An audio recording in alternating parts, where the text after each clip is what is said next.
Que bom, nós queremos pedir aos presbíteros que fiquem atentos, fiquem ligados, porque vocês fazem parte do pastorado desta igreja. Então, quando nós chamarmos aqui os pastores, vêm os missionários, os presbíteros, vocês devem ficar bem ligados aí, porque nós vamos fazer um ato profético, levantar as nossas mãos e vamos clamar ao Senhor que dê uma resposta. As pessoas precisam sentir a presença de Deus nesta oração. O tema que Deus colocou no nosso coração é o cárcere da esperança.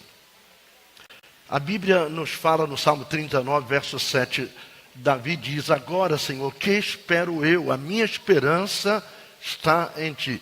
Quando a nossa esperança está encarcerada é porque já não há Jesus na nossa vida. Nós precisamos ter Jesus na nossa vida. E o texto está em São Lucas, no capítulo de número 12, assentados mesmo, vamos ler o texto.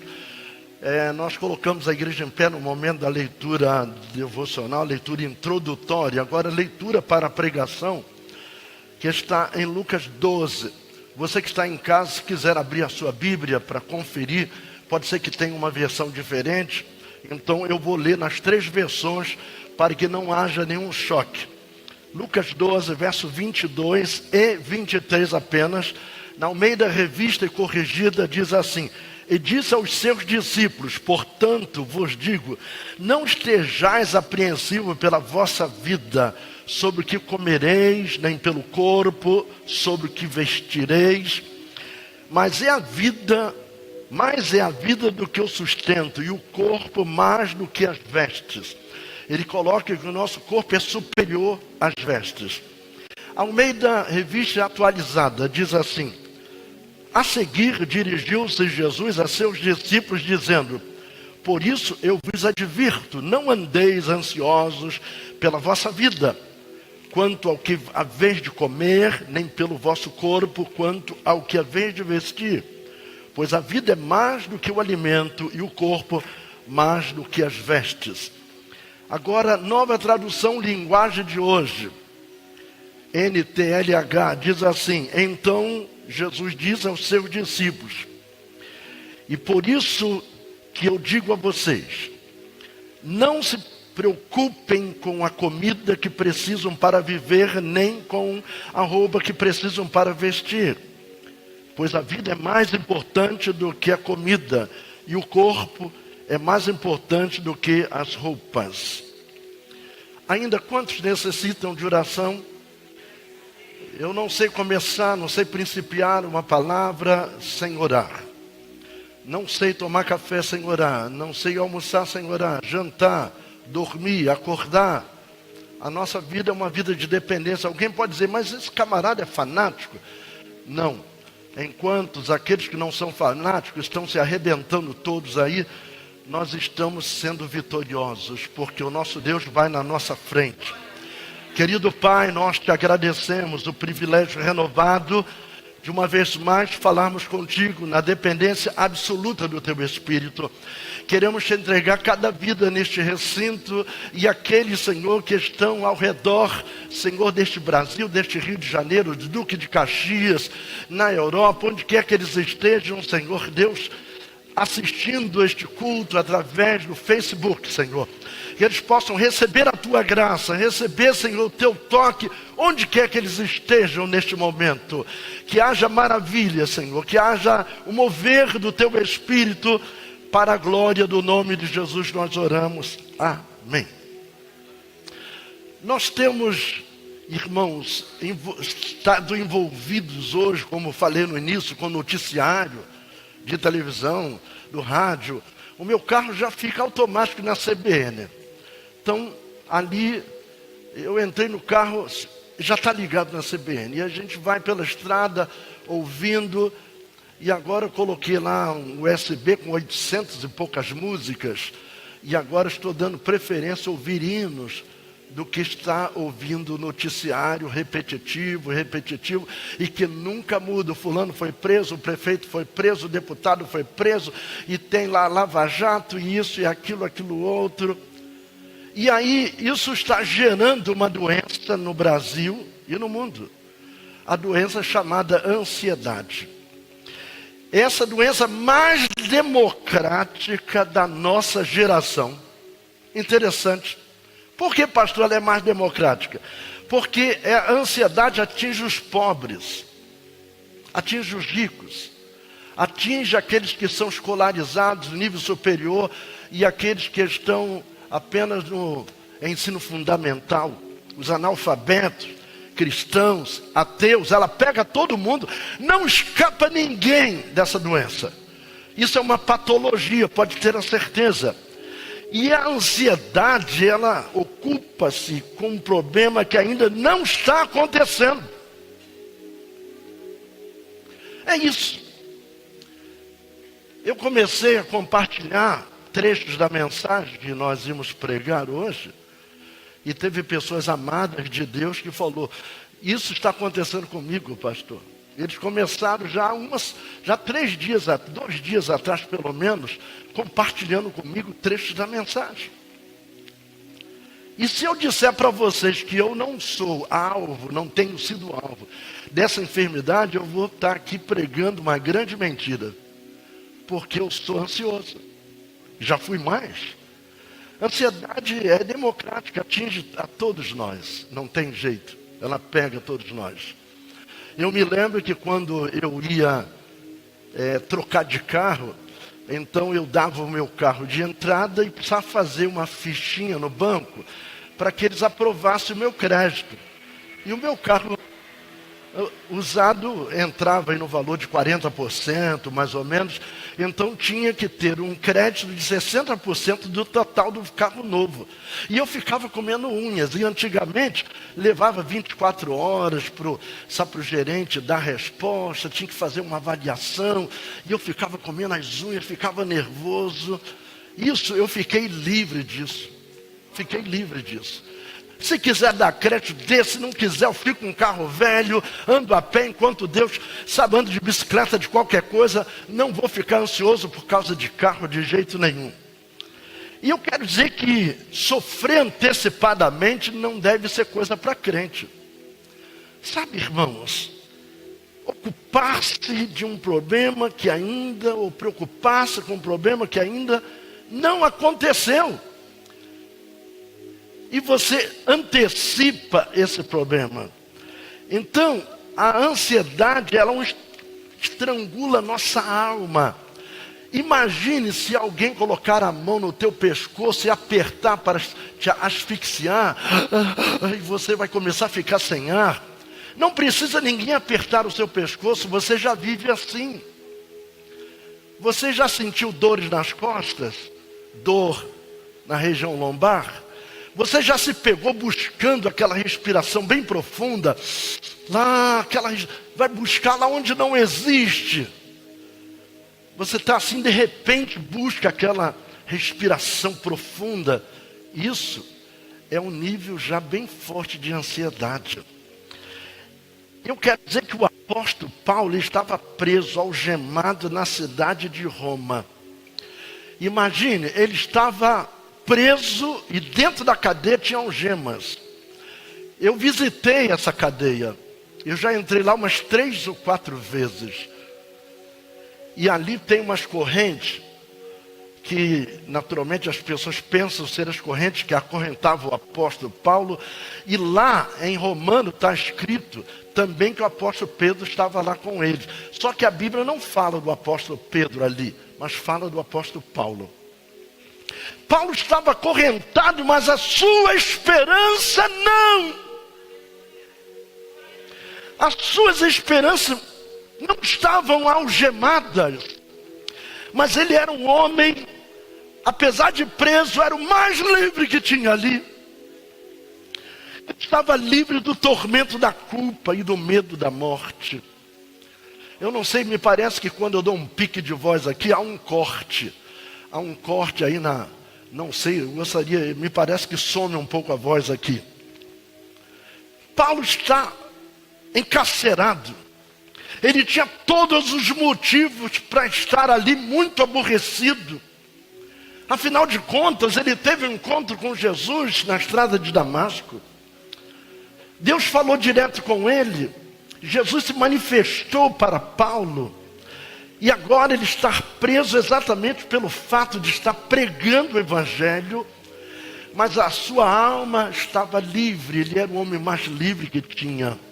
Longe de viver o estrangulamento pela ansiedade, conclamou os cristãos a vencer a ansiedade por meio da oração, das petições e ações de graça.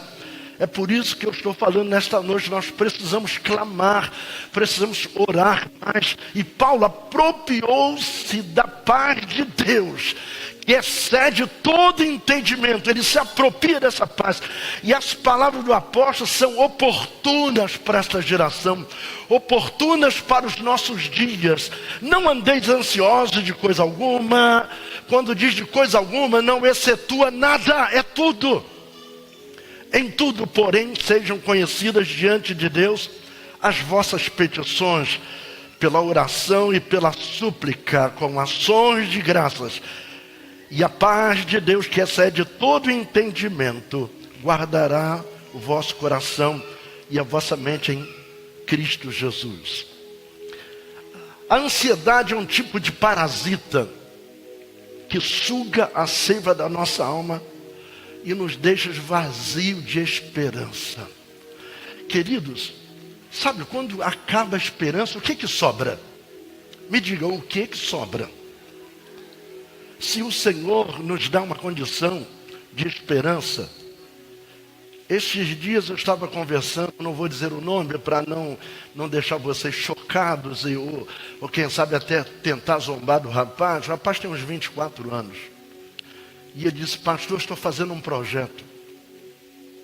Falei: pô, não, que projeto é que tu está fazendo? Eu estou projetando minha vida financeira para daqui mais um tempinho.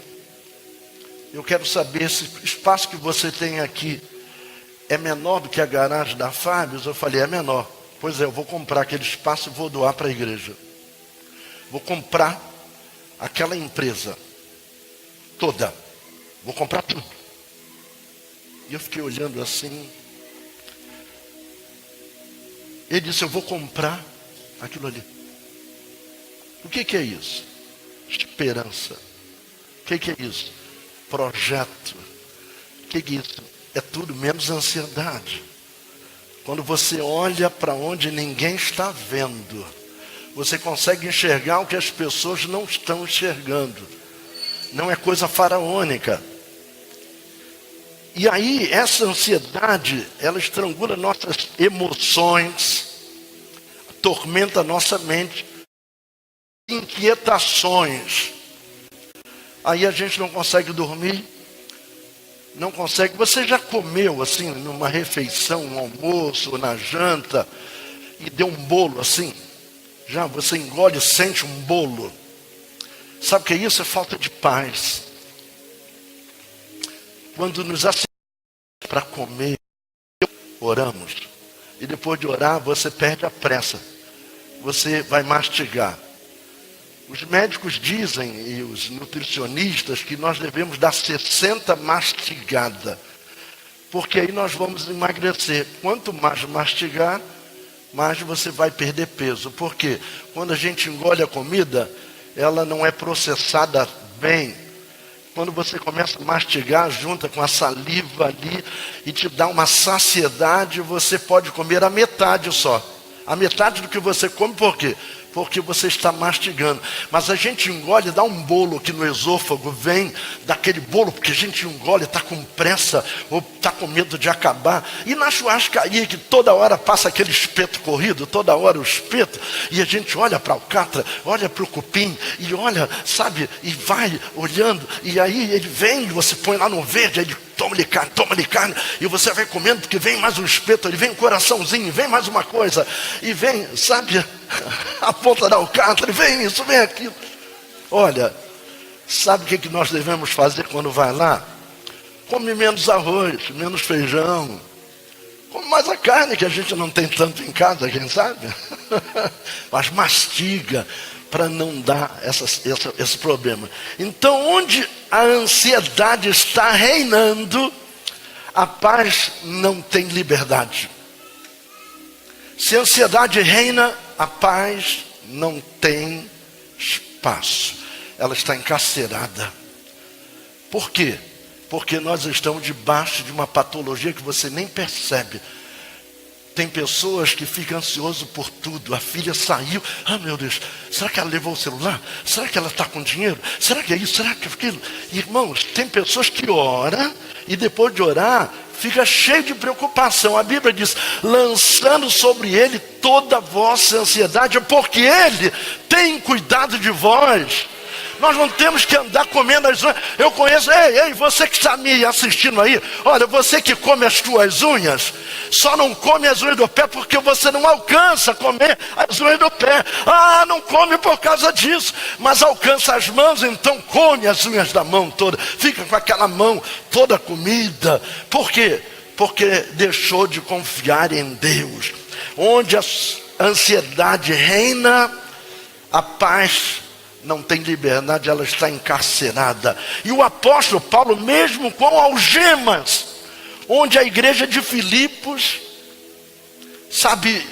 começa a orar por ele, ele se alegra constantemente no Senhor, e ainda diz, alegrai-vos, alegrai-vos, outra vez vos digo, alegrai-vos no Senhor. Imagine um homem encarcerado dizendo, alegrai-vos. É um contrassenso, irmãos. Então Paulo exorta a igreja a não se entregar à ansiedade, mas vencê-la por meio da oração. A única coisa que pode derrubar a ansiedade é las rodilhas, os joelhos no chão, ou mesmo deitado de bruços no seu travesseiro. Queridos, o único remédio que vence a ansiedade, é a oração. Mas parece que a nossa boca está cheia de teia de aranha, nós não oramos mais. Quando nos quedamos diante de Deus, quando nos ajoelhamos diante dele, nossos problemas se apequenam, começam a diminuir. É interessante, eu tenho falado aqui que quanto mais perto eu estou de Deus, menos confiança eu tenho em mim e mais confiança deposito no Senhor.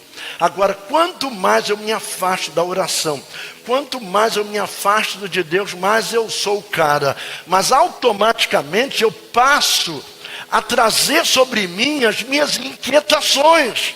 Os meus problemas começam a crescer, a se multiplicar. Então, irmãos, quando recordamos que a oração pode resolver o nosso problema, é o melhor momento da nossa vida. Nós precisamos recorrer ao trono da graça, bater no trono da graça, depender da graça. As tempestades da nossa alma vão se acalmar, e a nossa esperança vai sair do cativeiro, quando a nossa esperança está algemada. Sabe por quê, irmãos? Tudo no crente envolve esperança. A minha salvação está no limite da minha esperança. O meu desejo de amanhecer amanhã está no limite no horizonte da minha esperança. Então, quando o crente perde a esperança, ele perde tudo. Mesmo aquele que tem muito dinheiro vai ter problemas.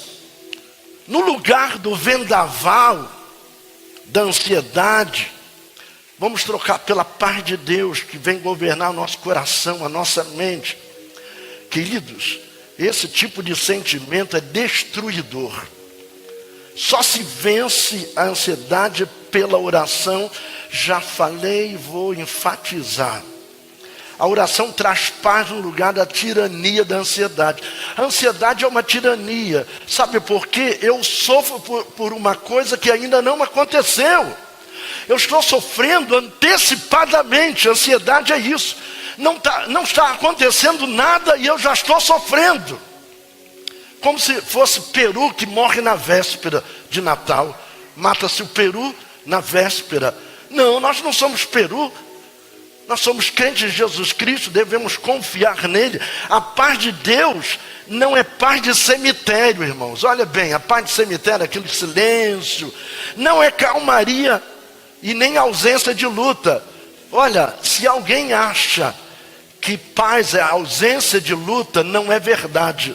Eu conheço textos na Bíblia em que houve grande momento de luta e havia paz no coração por causa da dependência de Deus. Havia paz no coração por causa da confiança em Deus. Então essa confiança nos leva a depender dele. Essa confiança nos faz, cantar o hino da vitória. A paz que a mente humana não consegue explicar. Essa paz coloca uma escolta divina de anjos ao redor da nossa cabeça, ao redor do nosso coração. E diz Isaías: acalma-te, acalma tua alma. Eu estou presente, eu estou na tua vida, eu estou aqui. Estende a tua mão, eu vou te sustentar, eu vou te levantar, eu vou caminhar contigo. Então há uma proteção tanto dos nossos pensamentos quanto dos nossos sentimentos. Aquilo que eu penso, aquilo que eu sinto, o Senhor guarda. A ansiedade tem sido fragilador, impiedoso em nossos dias, irmãos. Olha, esse é o mal do século. A ansiedade é a irmã da depressão. E ela atinge muito, atinge crianças. Crianças são alvos desse mal. Jovens hoje, tem hoje na Suíça e no Japão, são 2 lugares onde tem um índice de suicídio muito grande.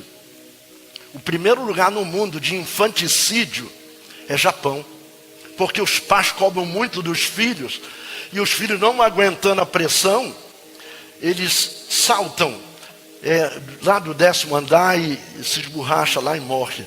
Acontece muito. Eu conheço a história de um menino japonês, que o pai via ele muito no canto, muito quietinho, e colocou ele na aula de judô.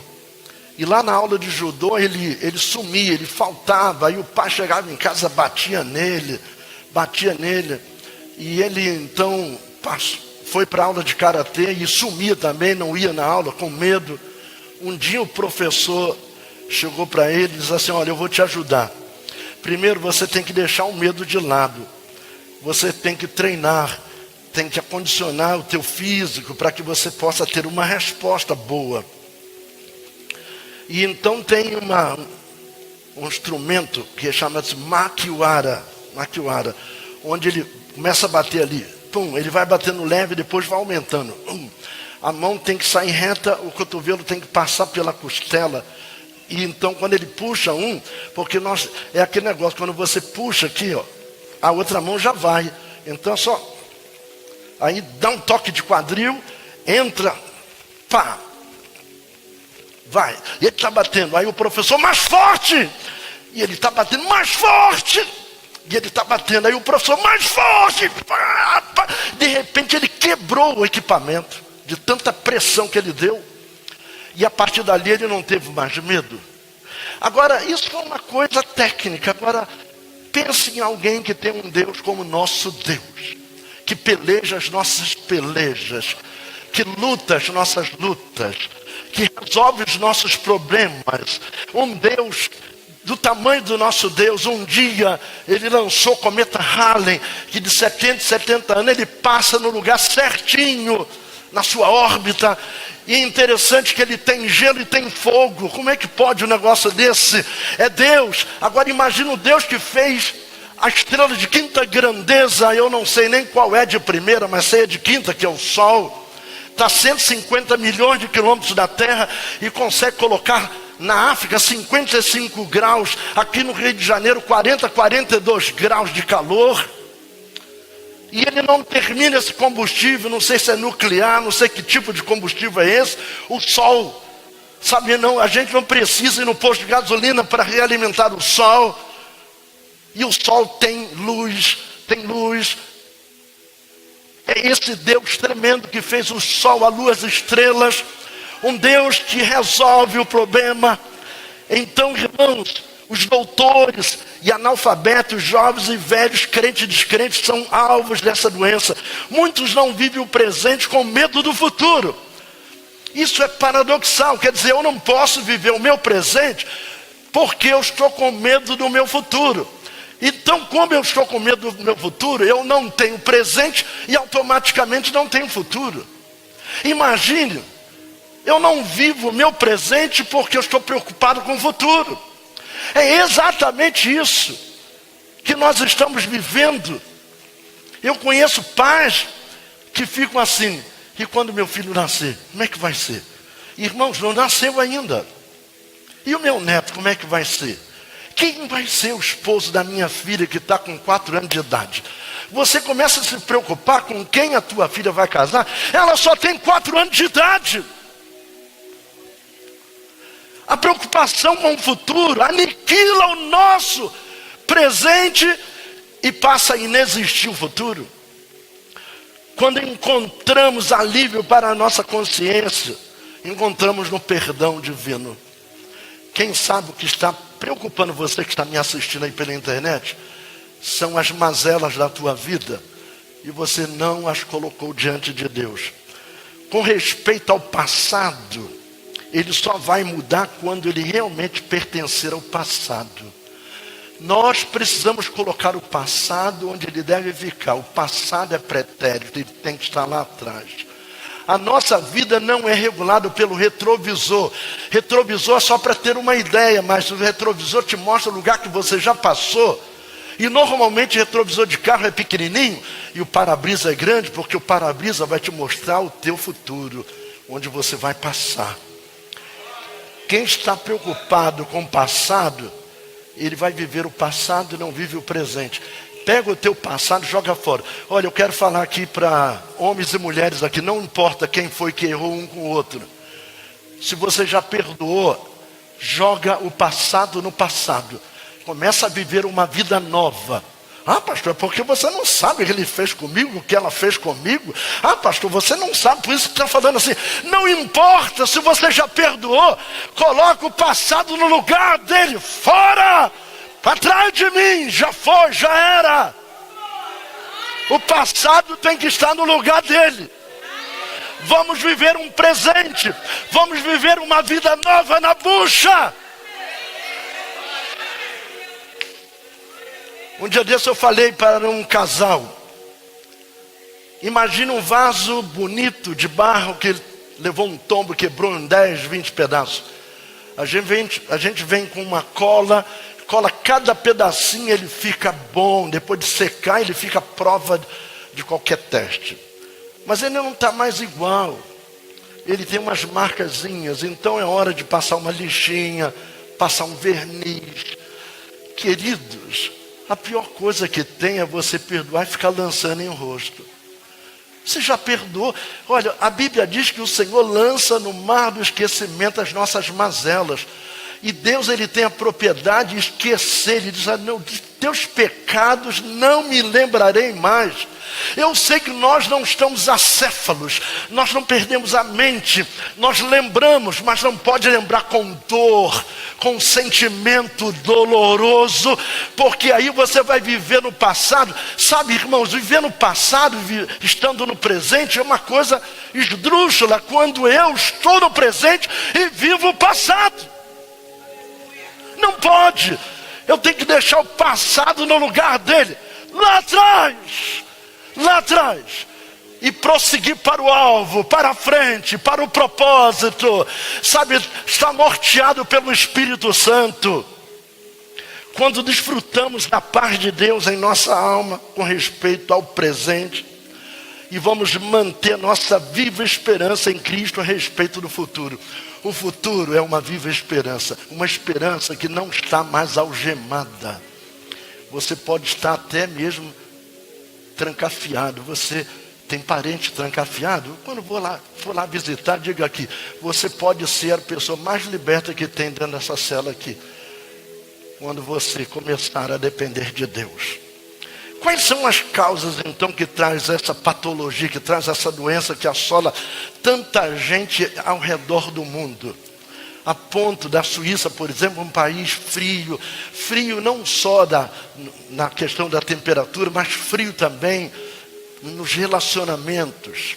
Eles são individualistas. Por exemplo, você está na Suíça, está no shopping, no aeroporto, em algum lugar que tem escada rolante. Aí você está com um amigo conversando, leva um tapa nas costas. Pá! Sai da frente. Então você quer conversar, tem que ficar atrás, porque vem aqueles apressadozinhos. Se você tiver 10 horas da noite falando ao telefone na sua casa, mais alto um pouquinho, eles vão bater na tua porta. Ei! Ei! E se você insistir, vai bater novamente, agora é a polícia. A polícia vai dizer, ó, o que você quer? Liberar ele ou quer que eu cobre uma multa? Não, eu quero 300 euros. Aí ele me tirou o sono, eu quero 300 euros. Aí a polícia vai dizer, dá 300 euros para ele aí, ali. Você tem que dar. Esse povo é um povo frio, é um povo que não tem muita comunicação.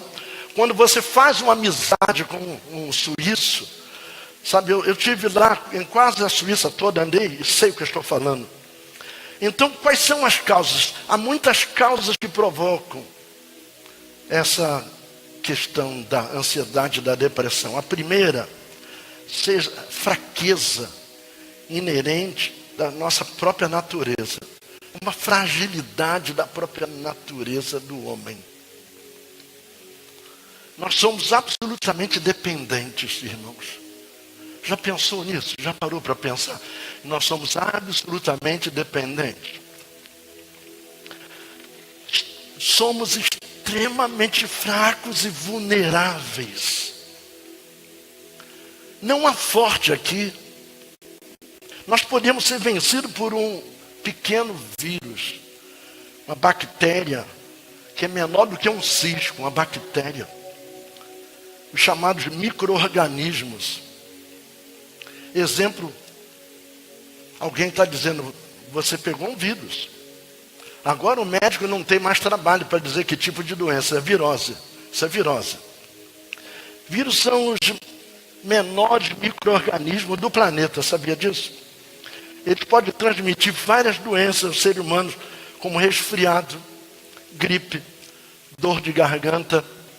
Interessante que você vê aquele sujeito bombadão, cheio de saúde, malha. Aí você diz assim, eu vou me esfregar um pouco nele para pegar um pouco de, sabe, de músculo, para pegar um pouco de energia. Você não pega nada com ele. Mas se ele tiver resfriado, pronto, já pegou. Já foi vírus. Joga vírus em cima de você. E então esse corpo saradão, hein, Marleide, você que é bióloga, basta esse vírus atingir lá e o camarada não tiver as defesas e já está ferrado. As bactérias são micro-organismos unicelulares, são pequenas que vai te atingir. Eu não vou agora começar a falar desse assunto que não é nem pertinente à minha alçada. Nós não conhecemos o futuro. Agora preste atenção, isso foi uma coisa que eu botei uma chamada lá no Facebook. Nós não conhecemos o nosso futuro. Nós podemos ter uma esperança dele, mas nós não conhecemos. Não temos certeza absoluta do nosso futuro. Nós temos apenas esperança.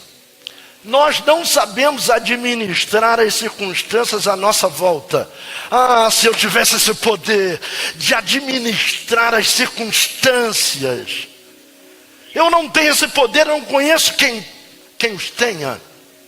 De administrar as circunstâncias adversas. Ah, se eu tivesse esse poder de sair e resolver as circunstâncias adversas que me atacam. Eu não sei. Eu não consigo administrar.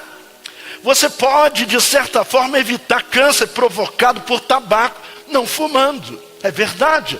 Porque quem fuma, ele é um potencial doente de câncer, canceroso. Cada cigarro que ele fuma é algumas horas de vida que ele está perdendo. Mas o câncer mata milhares de pessoas que não fumam ao redor do mundo, mesmo crianças.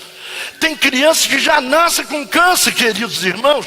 Que circunstância do câncer pode ser evitada? O que você pode fazer? Ah, não tomar refrigerante. Ok, não toma refrigerante. Porque, segundo o professor doutor Laí Ribeiro, o câncer, ele desenvolve exatamente no ambiente onde há acidez. Então a acidez provoca câncer. Então quando o refrigerante é altamente ácido, vai provocar câncer. O cigarro provoca câncer. Aí você não toma refrigerante. aí você não fuma, e aí você já tem um percentual de chance de não pegar câncer. No entanto, nós não evitamos isto. Quantas pessoas ricas morrem de câncer porque não pode administrar as circunstâncias que envolvem a vida dele, porque ele não conhece o seu futuro e não sabe o que vai acontecer? E os relacionamentos turbulentos? As pessoas nos fazem sofrer mais do que as circunstâncias. Eu tenho visto, queridos irmãos, pessoas que vivem relacionamentos conturbados. E aí passa 1 ano, 2 anos, 3 anos, 4, 10 anos, relacionamento conturbado e você não muda. Quantas pessoas me procuram no gabinete e vêm contar uma história: pastor, não aguento mais esse casamento. Eu não aguento mais. E é verdade, não aguenta mesmo não. O que fazer? Pastor, já fiz tudo. As pessoas nos decepcionam. E nós decepcionamos as pessoas. Será que nós somos apenas decepcionados com as pessoas? As pessoas nos decepcionam e nós decepcionamos as pessoas. O cuidado com as coisas materiais. Ficamos ansiosos por causa das coisas materiais. Acerca do que havemos de comer, beber ou vestir, o Senhor nos fala nesta noite. A preocupação com as coisas materiais nos consome e nos torna um futuro sombrio, por causa do excesso de preocupação. Já viu aquelas gibis do tio Patinhas? O tio Patinhas tem um tesouro, e a vida dele é preocupação com o tesouro dele. E tem lá os irmãos Metralha que estão sempre querendo roubar o tesouro do tio Patinhas. Os irmãos Metralhas querem roubar o tesouro e o tio Patinhas quer se defender do roubo. Então ele tem uma vida preocupada. Ele não consegue nem comer. Por quê? Tem dinheiro demais, preocupação com as coisas materiais. Qual é a natureza dessas situações, irmãos? A ansiedade não é apenas uma doença, mas é sobretudo um pecado. Que isso, pastor? É um pecado, sabe por quê? A ansiedade, ela é totalmente inútil. Imagine você que vem com um copo de leite, dá um tropeção e entorna o leite. O que fazer? Ah, meu Deus, o leite! Ah, e o que eu vou fazer? Eu quero lhes perguntar, o que fazer com o leite derramado? Bem, fazer o quê? O que fazer? Tem jeito? Para que você está comendo as unhas, hein? Você aí que está me ouvindo, você sabe que eu estou falando com você. Eu tenho certeza disso, porque o Espírito Santo não é mouco nem surdo. E tem gente aqui que come unhas. Dê uma olhada nas tuas unhas. Olha, a minha está até brilhando aqui, ó. Eu não como unha não. Eu prefiro tomar um cafezinho, comer uma bolachazinha piraquê, do que comer unha. Fale comigo, a ansiedade é totalmente inútil. Sabe por quê? Porque nós não podemos mudar as circunstâncias pelo fato de ficar ansioso. Então o fato de eu ficar, ah meu Deus, ficar ansioso não muda uma vírgula daquilo que já aconteceu. Agora, se não aconteceu ainda, aí é pior ainda. Irmãos, pelo amor de Deus, eu ficar ansioso por uma coisa que ainda não aconteceu, eu estou presumindo que vai acontecer, hein? Você sabe que na televisão tem aquelas pessoas que apresentam aí a previsão do tempo. E vai fazer muito frio amanhã, faz calor. Vai chover muito, não chove. Vai ter um dia ensolarado, aí chove. Mas eles acertam, tem um índice de acerto muito bom, porque isso vê pelo satélite e tal. É bom a gente ter uma ideia. Mas irmãos, eu posso lhes garantir uma coisa: o fato de eu ficar ansioso não muda absolutamente nada na minha vida para melhor. Nada. Você que está me vendo aí pelo Facebook, eu te garanto isso, que não se pode fazer nada com leite derramado, a não se lavar o local onde o leite foi derramado. Isso é um sentimento prejudicial, porque em vez de nos ajudar a resolver os possíveis problemas do amanhã, você está preocupado com o futuro, ela nos enfraquece para enfrentar os reais problemas do hoje. Quando eu estou muito preocupado para resolver o amanhã, eu me enfraqueço para resolver o dia de hoje. O amanhã não nos pertence, irmãos. É hoje. Eu quero saber o dia de hoje, porque o amanhã está nas mãos daquele que pode resolver. Nós devemos buscar, em primeiro lugar, o reino de Deus e a sua justiça, e as demais coisas serão acrescentadas. Adorar a Deus é a melhor forma de resolver esse problema. Pedir a Deus e confiar. A maioria dos nossos problemas decorre do fato de não conhecermos suficientemente a Deus. Esse é o problema. Nós não conhecemos exatamente quem é Deus. Irmãos, eu investi quase 5 mil reais nesse microfone.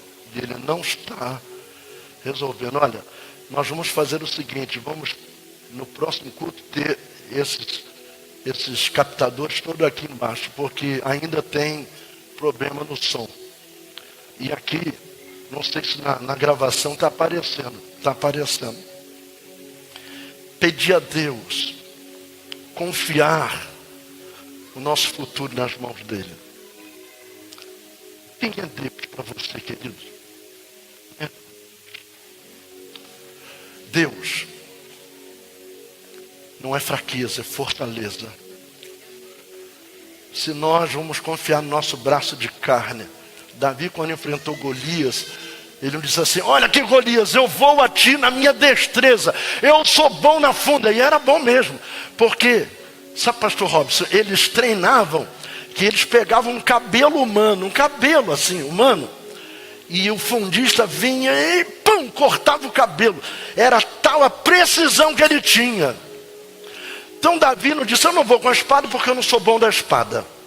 Eu não vou na lança porque eu não sou bom na lança. Eu vou, aí pegou 5 pedrinhas e disse: eu vou a ti em o nome do Senhor dos Exércitos. Apontou aquilo que ele tinha, firmeza, atacou, pegou na testa de Golias, jogou a Golias por terra, puxou a espada de Golias, cortou a cabeça e saiu glorificando: o Senhor é Deus, o Senhor é Deus, o Senhor é Deus. Os nossos problemas decorrem do não conhecimento do poder de Deus, daquilo que Ele pode fazer de verdadeiro. Ele será povoado, a nossa vida, pelos anjos, quando nós passamos a conhecer o Senhor. Nós temos muita coisa hoje aqui ainda. E eu quero dizer que não resolve nada a preocupação antecipada. O fato não aconteceu e você está preocupado com alguma coisa que não aconteceu. Com relação a relacionamento que não presta, joga onde ele deveria ser jogado. Tem uma pessoa aqui dentro, muito minha amiga, e eu perguntei: cadê o fulano? Ah, pastor, criou asa, dá um cu de ação de graça. Essa pessoa riu: dá um cu de ação de graça. Se criou asa, não era para ficar com você. Porque se é para ficar com você, não vai criar asa, vai criar liga, vai dar liga, e você vai viver ali feliz, sabe? Mas se não presta, show! Alguém pode dizer assim: pastor, esse pastor da LJ é meio doido. Eu sou doido por causa desse livro aqui, esse livro que me ensina essas coisas, a viver na bucha. Vamos ficar em pé, eu vou pedir.